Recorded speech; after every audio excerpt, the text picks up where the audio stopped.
Subdit Renakta PPA di Treskrimum Polda Sumsel resmi lakukan penahanan terhadap Dr. MY selaku tersangka dalam kasus dugaan pelecehan seksual terhadap istri pasien.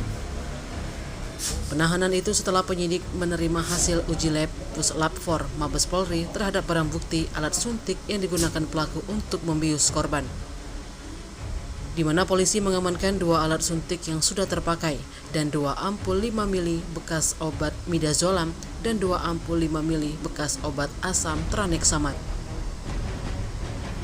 Untuk diketahui, midazolam adalah obat golongan benzodiazepin yang diberikan sebelum operasi untuk mengatasi rasa cemas, membuat pikiran dan tubuh menjadi rileks serta menimbulkan rasa kantuk dan tidak sadarkan diri.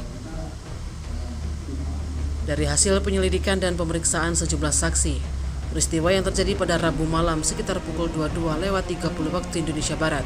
Saat itu terlapor dan suaminya yang merupakan pasien hendak diobservasi sebelum dilakukan rawat inap. Akibat suntikan obat penenang itulah membuat korban TAF tak sadarkan diri dan terguling di kursi sofa. Di saat itulah pelaku mengerayak bagian atas korban dengan baju yang sudah tersingkap, dan dalam kondisi setengah sadar korban melihat tersangka mengeluarkan alat kelaminnya. Selanjutnya dalam kondisi setengah sadar itu korban menegur tersangka yang saat itu langsung memasukkan kembali alat vitalnya. Tak hanya itu, polisi juga sudah mengantongi alat bukti lain berupa hasil visum korban di mana ditemukan lecet di payudara dan bekas suntikan di lengan kanan. Atas perbuatannya tersangka dijerat melanggar pasal 6 huruf A dan atau pasal 6 huruf B dan atau pasal 15 ayat 1 huruf B dan Junto UU RI nomor 12 tahun 2022 tentang TPKS dengan ancaman hukuman 16 tahun penjara.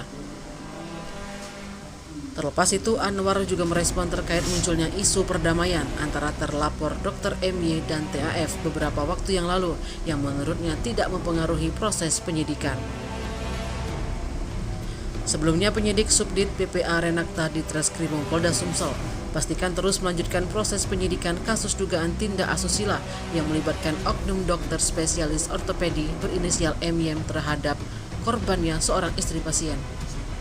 Sampaikan informasi kepada rekan semua terkait dengan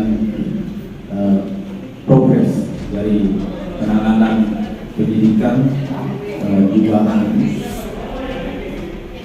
tindak pidana kekerasan seksual sesuai dengan Undang-Undang Nomor 2022 pasal 6 huruf A dan B dan pasal 15 ayat 1, di mana kejadiannya terjadi pada tanggal 20 Desember 2023.